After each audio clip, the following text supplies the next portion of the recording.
Bonjour à tous et bienvenue dans Immersive, votre toute nouvelle série. Le concept est simple. Vous êtes plongé au cœur d'une histoire contée par mes soins, en complète improvisation et en totale immersion. Allongez-vous, asseyez-vous et profitez de cette histoire que je vous offre. Vous êtes au sein d'un groupe d'amis. Vous avez pris votre voiture dans la soirée afin de vous rendre à un lieu abandonné. Faire de l'urbex est depuis un moment l'un de vos rêves. Vous êtes donc parti avec vos deux amis et vous vous rendez dans un couvent abandonné en plein milieu de la forêt. La ville la plus proche est à une quinzaine de kilomètres de là. On peut difficilement faire plus éloigné comme lieu. Et votre ami vous assure qu'avec la ville à une telle distance, vous n'avez aucune chance de croiser qui que ce soit.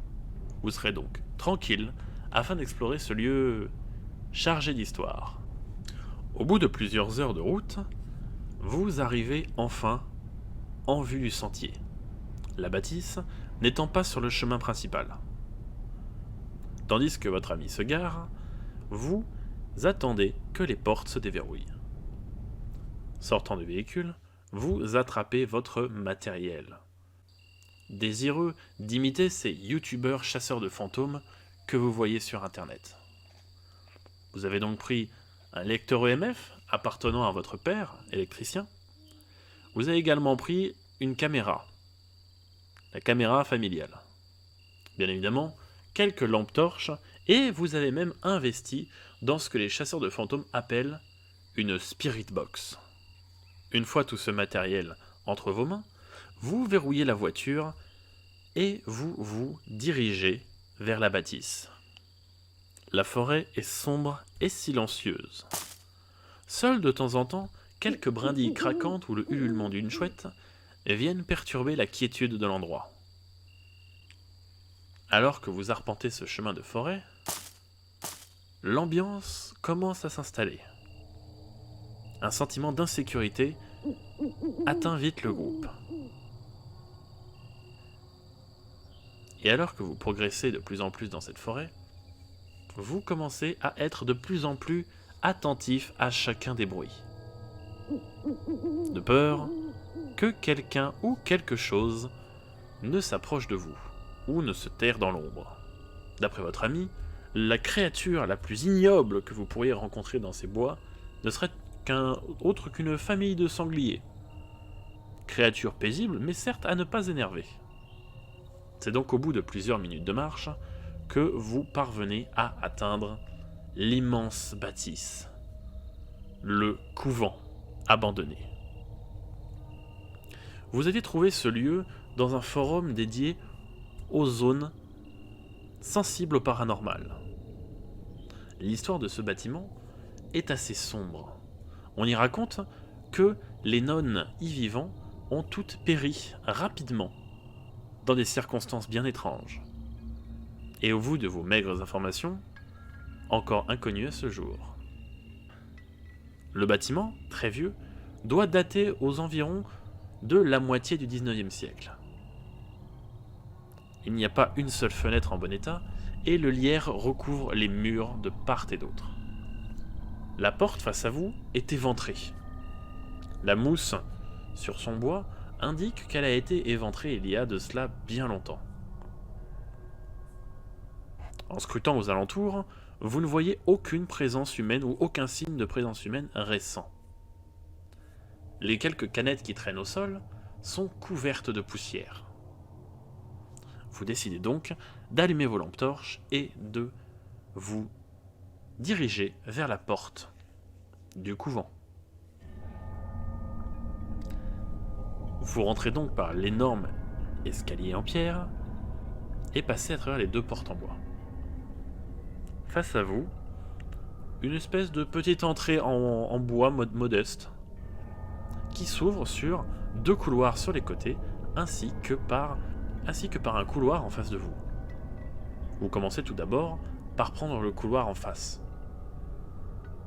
Avançant doucement afin de ne marcher sur aucun clou ou autre objet dangereux, vous parvenez à un nouveau croisement. Un gigantesque couloir s'étend de votre gauche à votre droite, et face à vous, ce qui semble être la crypte. La poussière crée un épais nuage devant vos lampes torches. La crypte, quant à elle, est bien étrange, car il y a une grande plaque en bois descellée qui révèle un trou rectangulaire d'environ 4 mètres par 3. Vous vous en approchez doucement, avant de découvrir quelque chose qui vous horrifie. Un crâne humain. Cela commence peut-être bien, mais votre ami finit par remarquer qu'il s'agit d'un crâne en plastique des farces et attrapes. Maudissant la personne qui l'a laissé ici, vous décidez de rebrousser chemin en laissant votre rythme cardiaque diminuer. Élément que vous n'aviez pas vu à votre arrivée, il y a un gigantesque double escalier en pierre menant sans doute à la chapelle. Vous décidez donc de gravir ces marches afin d'admirer la chapelle du couvent. Chacun de vos pas résonne lourdement sur le sol. Le vide présent dans l'ensemble du bâtiment est propice à réverbérer le son de manière presque infinie, entendant encore vos pas dans le lointain. Vous arrivez donc enfin à la chapelle et découvrez une magnifique chapelle ornée de vitraux, encore plus ou moins intacts. Seule chose relativement creepy, comme diraient certains, est que le Jésus trônant sur sa croix est au sol. Vous ne pouvez pas savoir si la croix a été brisée par les affres du temps ou par les affres de quelconque squatter. Vous approchez donc de cette statue afin de constater que sa tête a été sciée, donc volontairement décapitée. Vous avez donc quelques légères sueurs froides dans la nuque, et votre ami demande à ce qu'on ne reste pas plus longtemps dans la chapelle. Elle est sans doute la plus flippette du groupe, ou du moins seulement en apparence. Car même votre ami n'est pas tout à fait serein, au vu des quelques éléments que vous avez découverts rapidement dans votre enquête. Vous continuez du coup d'arpenter les couloirs, et étant à présent au premier étage, vous marchez sur le plancher. Un plancher qui craque et qui soulève des voluptes de fumée à chacun de vos pas.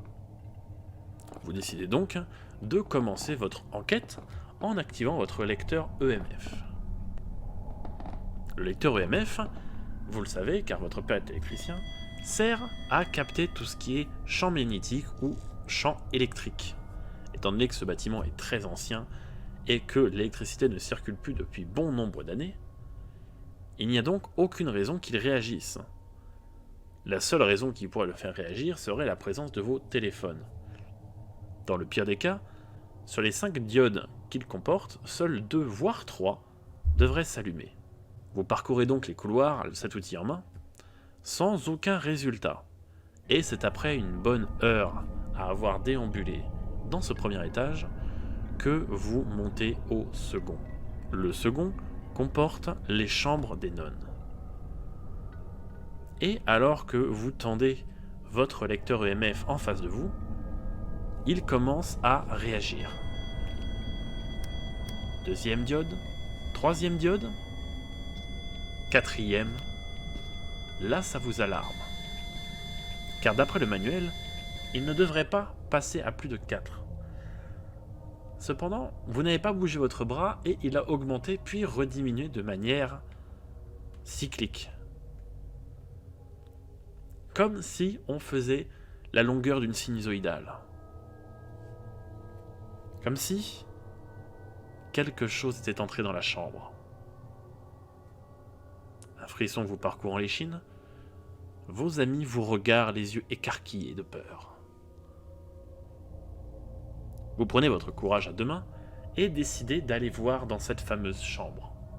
Le lecteur s'étant à nouveau tu, vous tournez votre bras vers la chambre, ce qui a pour effet de le réactiver. Vous entrez à tâtons, et votre ami, en guise de blague, demande si quelqu'un se trouve dans la chambre. Le lecteur EMF monte donc alors à 5 avant de s'éteindre, la batterie entièrement vidée. Ce qui vous étonne, car vous aviez fait le plein des batteries avant le départ. Et vous les avez même vérifiées avant de sortir du véhicule tout à l'heure. Ces résultats étonnants, votre ami décide de sortir la Spirit Box. La Spirit Box est une radio bridée qui n'est pas censée capter les fréquences de la radio. Elle balaye donc les fréquences rapidement. Et votre ami pose une première question. Qui êtes-vous ? Le silence se fait lourd et pesant, sachant que le balaiement de la Spirit Box cache la plupart des autres bruits de la maison.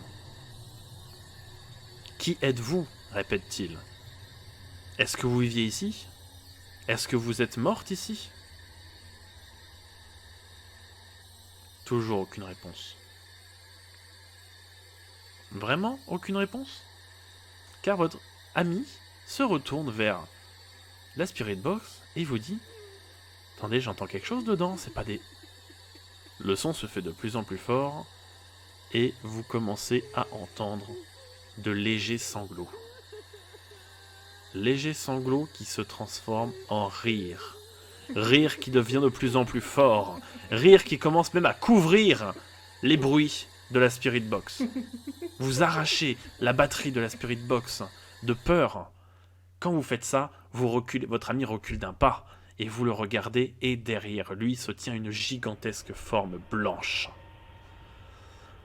La forme blanche appuie sur l'épaule de votre ami. Il se retourne en hurlant avant que la forme évanescente disparaisse.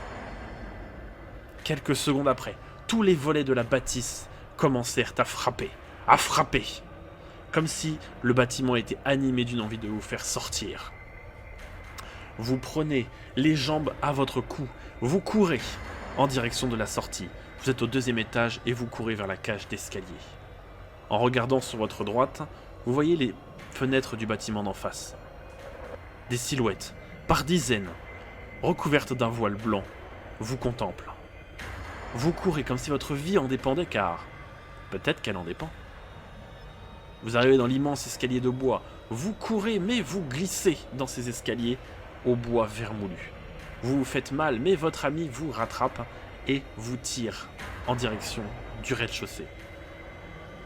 Vous êtes donc dans le rez-de-chaussée. Ces créatures se rapprochent de vous. Des dizaines et des dizaines de draps commencent à avancer dans les couloirs. Un éclat blanc diffus autour d'eux. Vous courez en direction de la porte et vous voyez qu'elle se referme lentement malgré qu'elle soit enfoncée. Votre ami, qui est un peu sportif, plonge épaule en avant, explose la porte et vous permet de sortir de la bâtisse. Vous courez dans les bois sans jamais vous retourner. Plusieurs dizaines de minutes après, vous arrivez enfin au véhicule. Ne vérifiant même pas que vous avez toutes vos affaires, vous montez à bord et vous démarrez le véhicule et vous vous enfuyez. Vous ne dites rien pendant plus d'une demi-heure et soulagé, vous expirez, ne comprenant absolument pas ce qui s'est passé. Votre voiture file donc vers la ville. Vous êtes extrêmement stressé et extrêmement fatigué. Tellement fatigué que personne ne remarque la 4e personne dans la voiture. Que se passera-t-il ensuite, vous me direz ? Eh bien, cela restera un mystère. Un mystère au cœur de votre immersion.